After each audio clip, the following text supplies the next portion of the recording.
Hello friends, आज हम history class 8th का chapter first how when and where इसको पढ़ेंगे। मैंने इस वीडियो में इस फुल चैप्टर को समराइज्ड वे में एक्सप्लेन करा है और जो भी इम्पॉर्टेंट टॉपिक्स हैं उसको कवर किया है। होप आपको ये वीडियो समझ में आएगी। तो चलो फिर स्टार्ट करते हैं। तो चलिए फिर आपका chapter first how when and where को स्टार्ट करते हैं, समझते हैं अपने इतिहास के बारे में। James Mill was a Scottish economist and political philosopher. James Mill जो थे वो एक इकोनॉमिस्ट और पॉलिटिकल फिलोसफर थे। 1817 में उन्होंने एक बुक लिखी जिसका नाम था a history of British India. इस बुक को 3 पार्ट में डिवाइड किया गया, Hindu, Muslim and British.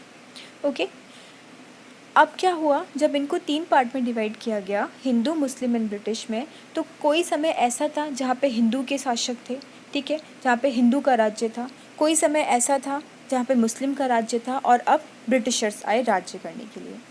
Mill was of the opinion that all Asian societies were of the lower level of civilization than Europe. Mill का क्या ओपिनियन था कि जो भी एशियन सोसाइटीज़ जो थी वो, उनका एशियन सोसाइटीज़ में आपका इंडिया भी आता है, उनका सिविलाइजेशन यूरोप के कंपैरेटिवली क्या था, कम था, ठीक है। According to his telling of history, before the British came to India, Hindu and Muslim despots ruled the country. History के अकॉर्डिंगली जब ब्रिटिशर्स आए थे इंडिया में, उससे पहले किसका शासन था, हिंदू और मुस्लिम का। इनके शासन में भी बहुत लड़ाई झगड़े होते थे, जो कास्ट डोमिनेशन बहुत होता था, ठीक है। तो ब्रिटिश जब आया तो मिल का क्या सोचना था कि जब ब्रिटिशर्स आएंगे तो इंडिया का क्या होगा, सिविलाइजेशन होगा। बट देखिए, जब कोई भी आता है तो उसके फ़ायदे भी होते हैं, उसके नुकसान भी होते हैं, ठीक है। ज़रूरी नहीं है कि वो लोग आए हैं तो वो लोग सब अच्छा ही करके जाएंगे। ब्रिटिशर्स जो थे वो बहुत ही प्रीजुडाइज्ड, मतलब बहुत ही पक्षपात करने वाले थे, ठीक है। उन्होंने काफ़ी कुनीतियाँ भी की और काफ़ी फूट भी डाले थे, जो कि हम आगे पढ़ेंगे।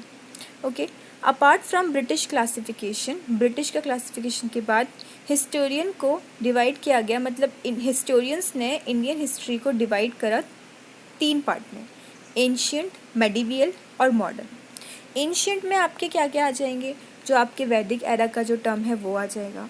मेडिवियल में आपका क्या आ जाएगा, जब अकबर राज्य करके गया था, ठीक है, वो टाइम आ जाएगा। और मॉडर्न जो आज के टाइम पे जो चल रहा है, जो ब्रिटिशर्स वाला जो टाइम है, वो मॉडर्न पीरियड है। This division too has problems. It is the periodization that is borrowed from a west. ये जो पीरियडाइजेशन लिया गया है, कहाँ से लिया गया, हमने वेस्ट कल्चर से, जहाँ पे मॉडर्न पीरियड को किससे एसोसिएट करा गया था। मॉडर्न पीरियड में मतलब आपकी ग्रोथ हो, ग्रोथ इन द सेंस जैसे आप टेक्नोलॉजी में इम्प्रूवमेंट करो, साइंस में डेमोक्रेसी आए, ठीक है। ये सब चीज़ें किस में आ जाएंगी, मॉडर्न पीरियड में, मतलब आपकी कंट्री की ग्रोथ हो रही है। मेडिवियल पीरियड जो मैंने आपको बताया, मेडिवियल पीरियड में जो अकबर वाला जो टाइम था, वो वाला टाइम है जहाँ पे मॉडर्न पीरियड में जो भी फीचर्स है वो चीज़ ना हो, मतलब साइंस टेक्नोलॉजी उस टाइम पे नहीं आई थी, ठीक है। But the feature of modern period was not visible in India during the British rule. But ये जो सब चीज़ें थी, ग्रोथ वगैरह होना, साइंस टेक्नोलॉजी का आना, ये सब चीज़ें मॉडर्न पीरियड में हमें दिखाई नहीं दी। कब, जब ब्रिटिशर्स आए थे। तो हिस्टोरियंस ने इस पीरियड को कौन सा पीरियड बोला, कॉलोनियल। अब कॉलोनियल का मतलब क्या होता है, the British establish their control over India and made it a colony. जब कोई दूसरी कंट्री आकर के दूसरी कंट्री पर क्या करे, डोमिनेट करे, उस पर आकर के राज्य करे, तो उसको कॉलोनियल बोलते हैं।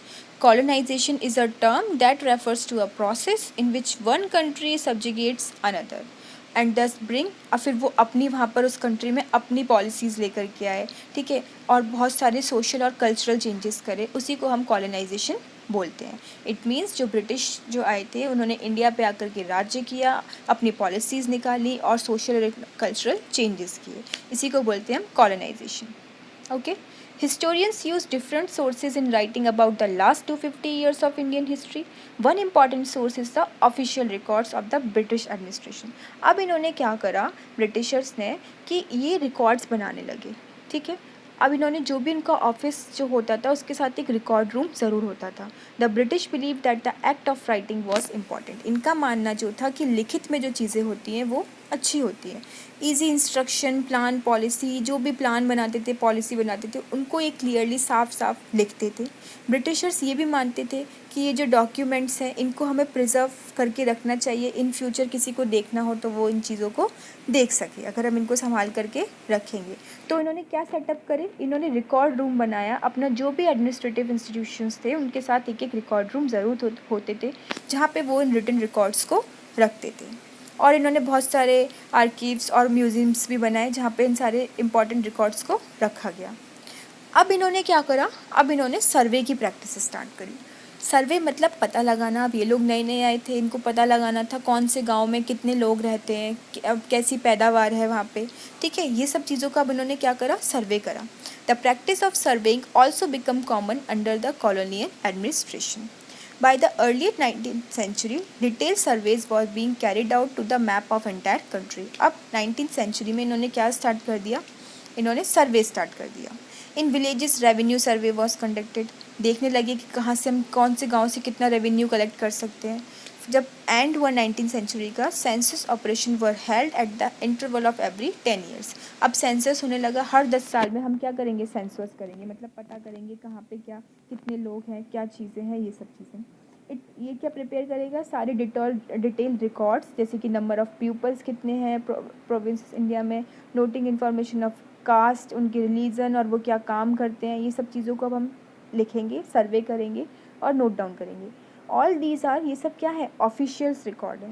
These records do not always help us understand what other people in country felt and what ले बिहाइंड देयर एक्शन। ये जो ऑफिशियल्स रिकॉर्ड्स हैं, these records do not always help, ये हमेशा हमें हेल्प नहीं करते अंडरस्टैंड करने में कि और लोग क्या सोचते थे, ठीक है, उनका क्या सोचना था, उनके क्या एक्शंस थे। To know about these things, अगर हम और लोगों के बारे में जानना चाहते हैं तो हमें उनकी डायरीज़ को पढ़ना पड़ेगा। जो पिलग्रिम्स जो आते थे, जो यात्री जो आते थे, उनके अकाउंट्स को देखना पड़ेगा। जो ट्रैवलर्स जो आते थे, लोग अपनी ऑटोबायोग्राफीज़ लिखते थे। हम उनसे पढ़ करके जो भी इम्पॉर्टेंट पर्सनैलिटीज़ हैं वो अपनी आत्मकथा, अपनी बायोग्राफी, ऑटोबायोग्राफीज़ लिखते थे, ठीक है, उनसे हम पता लगा सकते हैं। तो ये जो सब सोर्सेज हैं produced by those who were literate, जो पढ़े लिखे थे उन्हीं से हमें ये सब चीज़ें सोर्सेज मिल सकती थी, क्योंकि वही सब लोग लिख करके ये सब गए होंगे।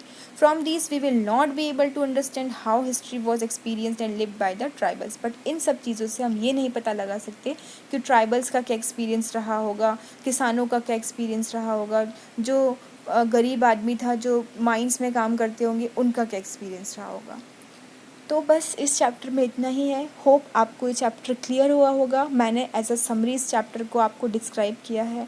मैं आगे के 8th क्लास के और भी SST के जो टॉपिक्स हैं, हिस्ट्री, ज्योग्राफी, सिविक्स के जो चैप्टर्स हैं, उनको एक्सप्लेन करूँगी। अगर आपको वीडियो अच्छा लगा हो तो प्लीज़ चैनल को सब्सक्राइब कीजिएगा, लाइक कीजिएगा, शेयर कीजिएगा। इससे मुझे भी मोटिवेशन मिलेगा। Thank you for watching. Bye bye, take care.